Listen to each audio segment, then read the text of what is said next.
All right, everyone. Now, before we get started with aromatics, I like to lay foundation. I find that it's very important to lay foundation because a lot of you did not have a good foundation to begin with, which isn't your fault.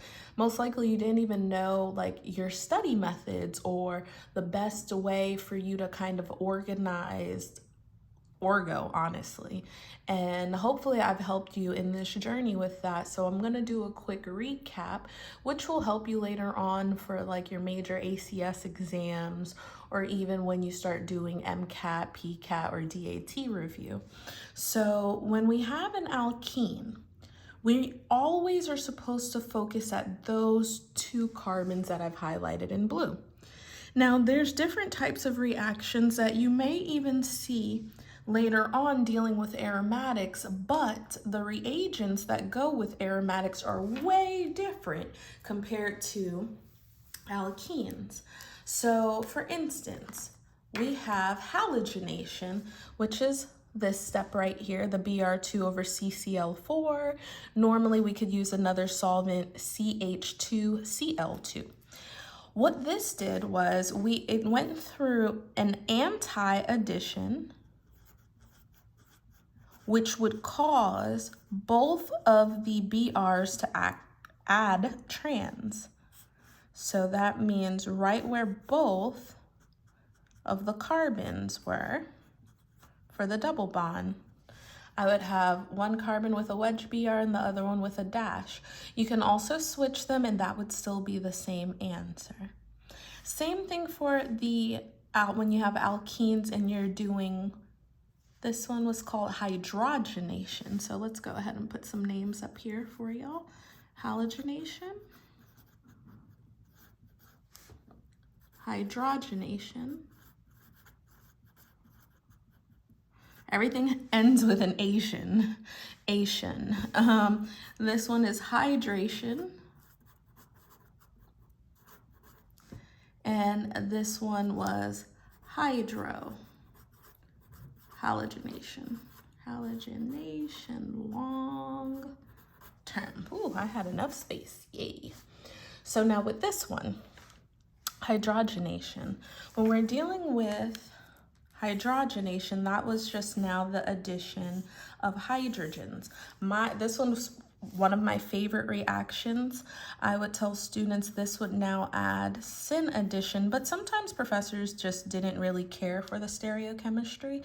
And so when they didn't, the favorite thing that I would tell students, erase the double bond and that's your answer, because you're essentially adding hydrogens to those two spots, but they would be cis notation. So do I have to show hydrogens normally? No. But if I did, you just want to make sure that they're both cis notation.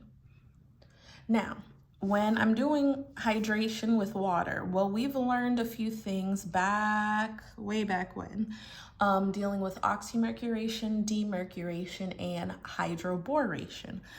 This is not the time to do that, so I'm just going to show you that we have the option of adding our water. Now, based off of the other two types, they were specific with anti-addition, whether they were trans, or syn addition, whether they were cis. So I would just want you to make sure you review those two topics because it's something major in orgo. So when you're doing water, so I'm not adding stereochemistry because that goes more in depth. I could have added the OH to the left side, or I could have added it to the right side, and I would have still gotten the same answer. Same thing for hydrohalogenation. This one, of course, these are two topics that went more in depth.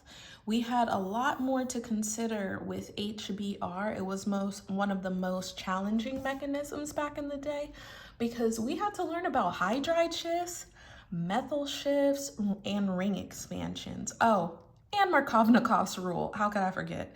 So this one had a lot to do with a lot of things, and I ain't gonna lie, you're about to see some of them come back. Don't you be mad at me, but hopefully I can get you a better foundation and understanding of the topics that you missed in Orgo 1 to get you to propel forward. Now, with the HBr, same idea. Depending on the characteristic of the starting double bond, both of these carbons are essentially secondary. So it didn't matter whether the hydrogen went to the left side and the Br went to the right or the opposite way, because it's a symmetrical bond. But now imagine when I'm dealing with aromatics, if I try to use any of these, you will get no reaction. Any of these reactions with benzene will give no reaction due to the stable conjugation, which essentially means that because I can do, it's conjugated, which means I can do resonance. Resonance is very important because it correlates with stability. So because it has stable conjugation and resonance capability, it's too stable to break. Too stable to break, so we cannot touch it. Does that mean that we can't open up or use one of these double bonds to break and open it up to add something into the actual ring system? We can. However, these reagents won't do it, because what we're about to learn is whatever is going to be strong enough to break benzene better be strong enough to recreate it back into benzene. That's why aromatic substitution and nucleophilic addition are the two topics that we're about to learn, are very, very, very important. Did I say it's very important? Well, hopefully you'll understand how important it is shortly.